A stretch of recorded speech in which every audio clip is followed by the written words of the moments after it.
going on, YouTube? This is PBSP, and I wanted to get a brief breakdown and my thoughts on both the Eastern and the Western Conference Finals here. Last night, Western Conference. I'll do the Western Conference Finals first. Phoenix Suns and Los Angeles Clippers. First game. Devin Booker, Cameron Payne had big games, big huge games for shit, right? And they pretty much outclassed Los Angeles Clippers that first game. I know Clippers made a run and shit here and there, whatever, but Chris Paul missing the first two games, somebody had to step up for the Phoenix Suns. And Devin Booker had a big, huge game with the triple-double.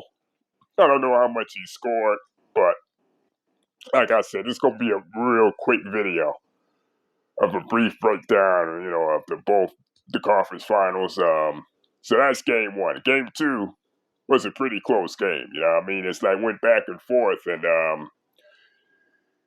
thing about it is, you can easily make the argument that the Clippers won that. They could have won that game, but Paul George had every opportunity to tie that game and missed two free throws. And for me, it's like I don't know. Clippers are like more of a. It's more of a team thing right now. It's like by committee. I don't know because if Kawhi is out or if Tyronn Lue changed the game plan on the fly, but pretty much I say pretty much Ty Lue's doing one hell of a coaching job. Even though I'm not a fan of the Clippers, the way he's utilizing everybody, I was wrong about them getting beat by the Dallas Mavericks because as it opposed to me, the Dallas Mavericks have a long way to go, and that's that's pretty evident now with the coaching change. From Rick Carlisle to Jason Kidd. So it's going to be a whole different philosophy, a whole different approach as far as how that team is set up. But end of the day, you got to give the Clippers credit for coming back from 0-2 from 2-0 home deficits, which leads me to game three. Last night, Chris Paul returned, had like 15 points, but Devin Booker had a pretty off game. 15 points and like 6 assists, 1 steal. I don't know because he got hit in the nose the previous game, but he was off pretty off yesterday and shit. And maybe that was his outlier game. Maybe he was he was due for that shit because despite what may everybody think, whatever and shit, you can have a bad game in the playoffs, no matter who the hell you are. You understand what I'm saying? No matter who you are, a big game in the playoffs. You can have a big game in the playoffs. The next game you can come back and play like shit. End of the day, any player in the history of this league, in the history of basketball, has an off game and shit. Nobody's gonna have them be scoring this many points, X amount of points, had this many rebounds and assists and steals. Hey, it happens. But yeah, Paul George came up big last night. Definitely came up big last night, and now this series, Game 4 is going to tell a whole lot. Like maybe have the Clippers figured out something to where they figured out the Suns, or Was that an outlier game for the Suns? They were just due for a bad game, and will the Phoenix Suns have a bounce back game and steal Game 4? It's gonna be very interesting. You know, very interesting, very interesting. But getting to the Eastern Conference Finals, Game 1 so far, like Trae Young is out here hooping, man. I got to give him his due, man. Like 48 points, 12 or 15, 12 5 for 8 for the 3-pointers. And I gotta say, man, I'm not taking anything away from the Atlanta Hawks. They're here for a reason. They beat the Knicks in 5, and they knocked off and upset the number 1 seed Philadelphia 76ers. You understand what I'm saying? Okay, I'm not knocking. You know, I'll give Atlanta Hawks their props. You know, strong players and but Gallinari, Hunter, Collins, Clint Capella. That's a really solid team that they built around Trae Young. At the end of the day, I'm not going, you know, I'm going to give them their props. But, God damn it, fucking Milwaukee Bucks. Do they even realize do they even want to play basketball and shit? You know, because Giannis had a decent game. Giannis had a very good game, but that I don't understand how. I don't understand how you can sit there, right, and still take mid-range shots when you got small-ass Trae Young on you, okay?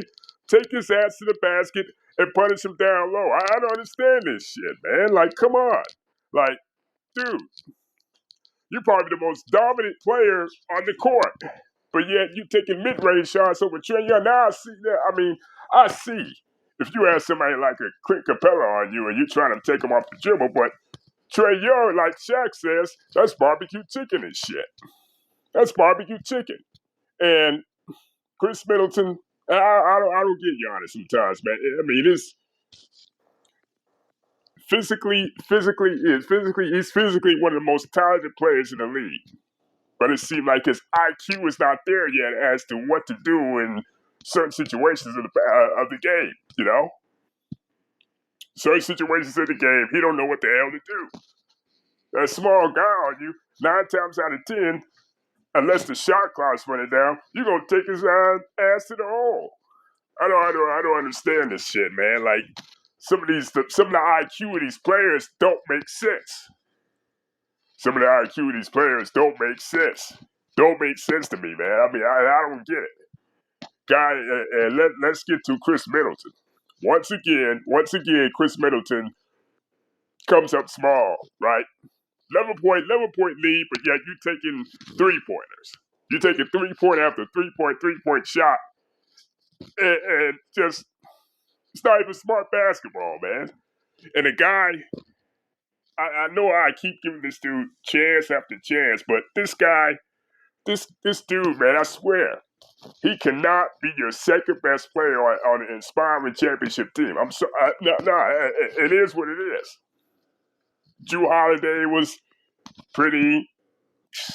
I don't know what to make of Jrue Holiday. One game he's doing all this shit. Next game he'll score 15 points.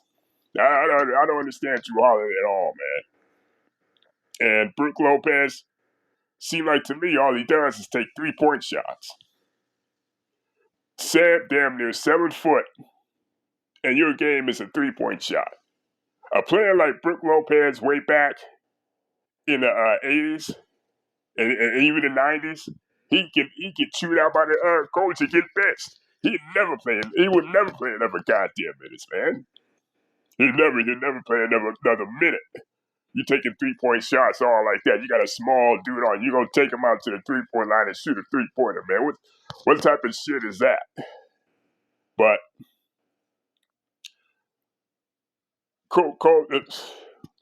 Milwaukee's just not a smart team, man. And that's all. The bottom line is to it. On top of that, you have a lame duck coach who's underachieved. he's got all the regular season accolades, but as far as taking his team deep into the playoffs and getting them over that hump, Mike Budenholzer, he's underachieved, and he's underachieved greatly. And I don't know, man. I don't know. I don't know. I don't know. I don't know what's going to happen here. But I do know the Bucks got to win tonight, man. If they don't win tonight, they're in danger of losing this series. I'm letting everybody know right now. If the Bucks lose tonight, they're in danger of winning this series. Hell, there's a chance even if the Bucks do win, the Hawks still might win this series, man, because of the way collectively the Bucks play as a team. Their IQ collectively is like not even on a scale of 1 to 10. It's not even over 5. It's not even over 5. Their collective basketball IQ, including the players and the coaches. At the end of the day, some heads got to roll, man. If Milwaukee at least don't make the finals this year, man. Giannis got to catch that smoke as far as criticism, but I know he won't.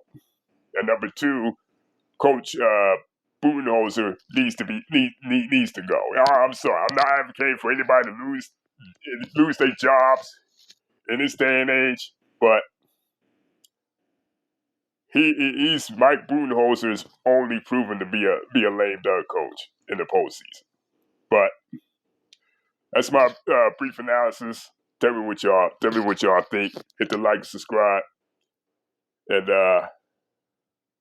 let's see. We'll see how all this turns out. And one last thing. Even though I said I was done with the NBA because of the media, because of the environment with fans and shit, one last point I want to make.